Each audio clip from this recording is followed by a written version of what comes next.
Hello! Hi guys, welcome back to One Man's Junk. Alright folks, so I know I've said this a few times, but I really do have a very special episode lined up for you today. I've got some really cool mint on card items that I'm going to be ripping open in just a second.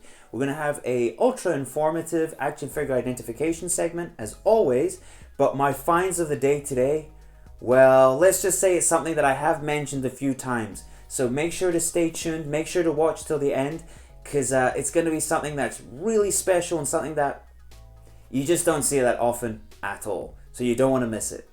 Alright, so let's rip open some mint on card toys here. So I've actually got a pretty cool selection. And why is it cool? Well, I'm going to show you right now why it's so cool. So first item is going to be this. This is of course the modern reaction glow in the dark Robocop. Why is it so cool? Well, I already have the vintage glow in the dark Robocop. So this is going to be a nice addition, and being that it's reaction, chances are it's going to glow in the dark pretty darn good. So let's rip him open. Let's see how he looks. Okay, get rid of that. Here he is. Oh, a pretty cool looking figure. Pretty cool looking figure. Here you go.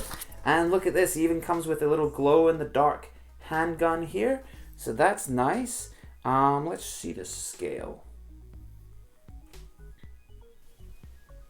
Okay, scale is much different. He's a lot smaller. This is more the 3 3/4 inch, like this kind of Star Wars ones. But definitely well made. Nice weight to this figure here. I do prefer the original, but you'll join the collection, no problem, of course, in the glow in the dark collection. Now, staying with glow in the dark, I've got something that's really special. Have a look at this guy here. So this is actually X-Ray Ben. So this is a Ben 10 that was only released in Europe. And even then, I think it was a limited release. So this is definitely a special one. You're going to see the box is beat up, so I have no problem ripping this one open. And best yet is he's not just glow in the dark. He's actually translucent and glow in the dark. So definitely a really cool figure, and one that I can't wait to kind of check him out. Let's see how he glows, let's see how he looks, see how he plays.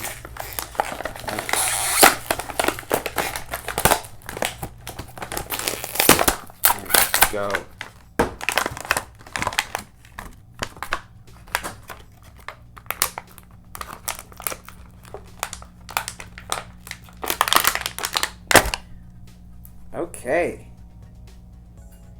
Okay, wow, he is super cool.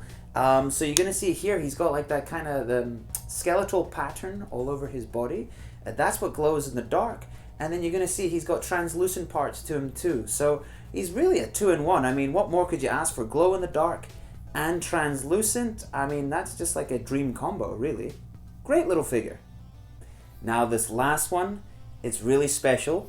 And I actually left a little clue here on the table. You've probably been wondering, why do you have your vintage Remco Warlord here on the table? Well, there's a good reason for that, because that previously was the only action figure of Warlord. Well, little known fact, DC in their DC Unlimited range actually released a brand new Warlord action figure. So here you go. I actually stupidly passed on this at the flea market a few months ago. I was lucky enough to walk into a toy store and they had it at the same price, so I jumped all over it. Here it is. I've been waiting to rip it open just to do so in front of you guys. So super excited. Let's go ahead and do that.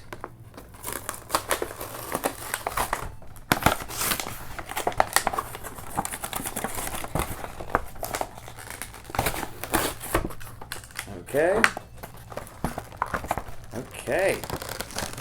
Oh, it's really in there. Come around. There you go. We got it. Okay, so first thing you're going to notice is that it's not just Warlord. You've got Deimos as well, and you've got Supergirl. Personally, I don't really care about the Supergirl. I'm not that mad about the Deimos. So let's just check out the Warlord. Okay, so here he is. To be perfectly honest with you, it is cool to have another Warlord. I'm not sure on the dimensions. I mean, he's very cartoony, so his upper body is certainly not in scale with the rest of his body. I definitely think I prefer the vintage Remco version. I think I'm going to say I definitely prefer the vintage Remco version. But certainly it's cool to add it to the collection, so now I can say I've got both Warlords. Okay guys, welcome back to Action Figure Identification. Okay, here's a nice easy one. It's one that you may have encountered before, or you may be desperately seeking. It is clearly a yellow projectile, and this bad boy was in fact packaged with Toy Biz 1989 Batmobile. That would be the Batmobile that was released for the movie, and it is of course one of two. This one's a little trickier. It's definitely one that's a lot harder to come by, so you may be seeking it yourself. This is actually a G1 Transformers accessory, and this one was actually packaged with Bludgeon, who was of course a Pretender. He's the one who has the skull face. And here's another good one. So it's clearly some kind of backpack. It's from one of my favorite toy lines. Yep, you guessed it. It's from Remco. It actually goes with a 5-inch Remco action figure that fits in with the same scale as Lost World of the Warlord and Conan.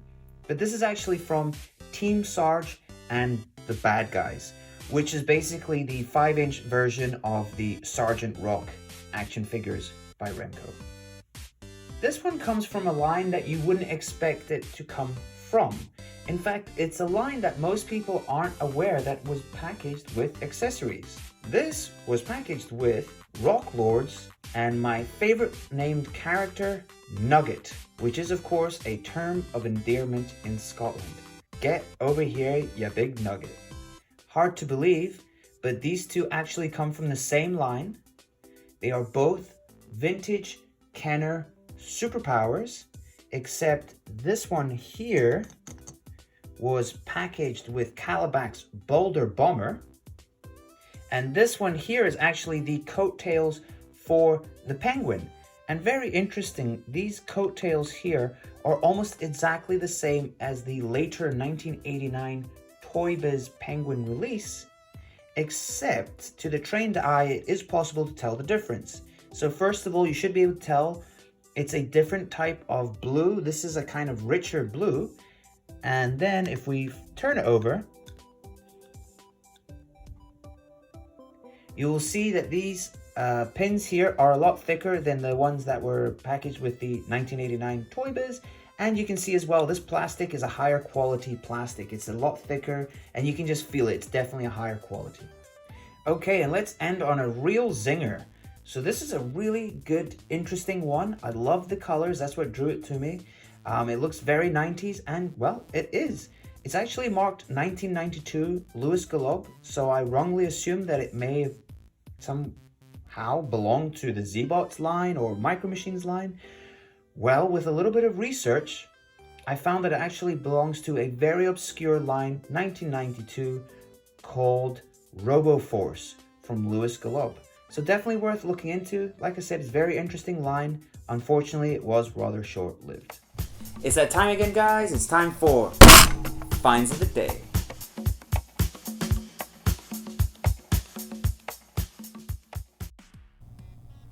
Okie dokie, so my first find of the day is something that you probably wouldn't imagine that I do actually collect.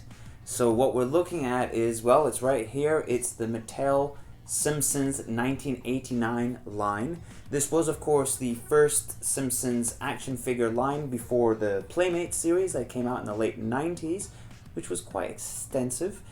This line here only really has the main characters, and in fact, I'm only missing Bartman from this lineup, but I do actually have him.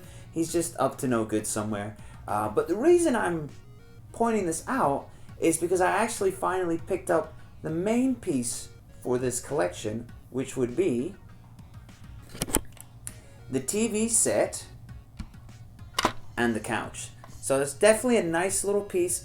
The reason I love this line so much is I distinctly remember when it was released in the stores and like pressing my face up against the glass window and just saying, what are these weird characters? Why are they yellow? Is that his hair or is that just the shape of his head?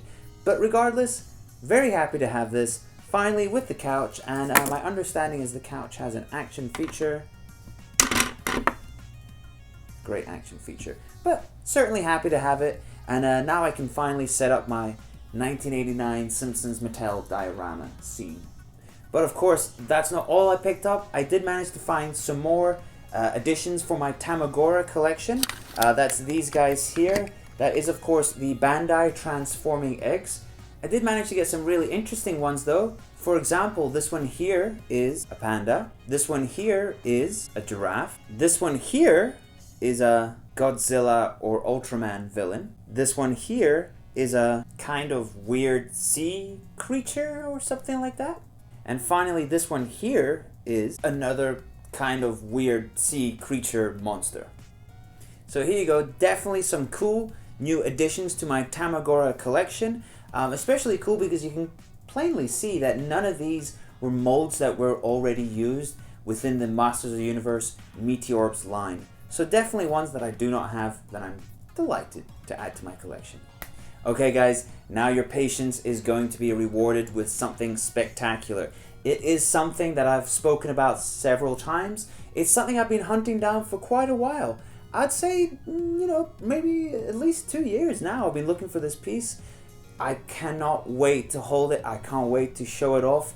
And I still can't believe that in a few moments, I'm actually going to be holding it in my hands. So first things first is, let's make some room here. Move these guys out the way. Just wait until you see this. All right, folks, I'm really, really excited to open this. I haven't seen it yet. I've been saving this moment so I could share with all of you guys. This is the original mailing box. I've peeled off the label so that way I don't want to give anybody's personal information away. But bear with me, guys. I'm so excited.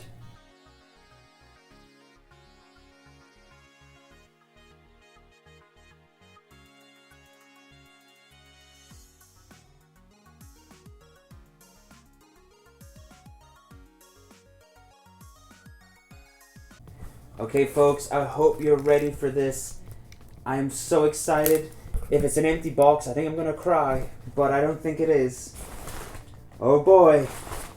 Any guesses yet? Oh my goodness. Oh wow. Oh my god, guys, this is just, oh my goodness. This is incredible. This is absolutely incredible. The term GRAIL is used far too loosely. This, my friends, this is a true GRAIL. I can tell you there's not very many of these about in the wild. Never mind what I'm about to show you now.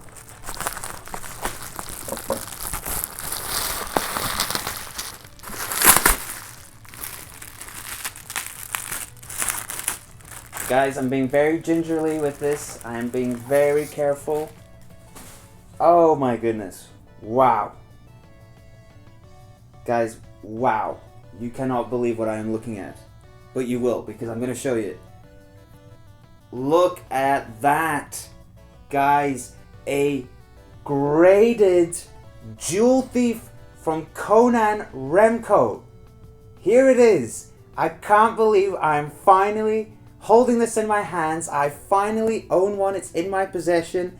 It is absolutely gorgeous. It has a really high grading, and I gotta tell you, I think it would grade higher than that. This is, oh my god, it's phenomenal.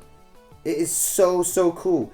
I've been buying Jewel Smugglers from Zolo World, and well, no more, because now I have the Jewel Thief, the Conan Remco Vintage Jewel Thief. Guys, this is, it's just spectacular. It's just, it's so cool. It's hands down the greatest figure in my collection. Wow. So, guys, here you go. Read 'em and weep. I finally did it. I tracked down my GRAIL. I don't really know what my next GRAIL is after this, but I mean, sky's the limit now, guys. Look at that. Look at it in all its glory. Be jealous. You should be jealous, as I would be of you if you own the same piece. What a phenomenal piece. So excited. Incredible. Guys, thank you so much for watching.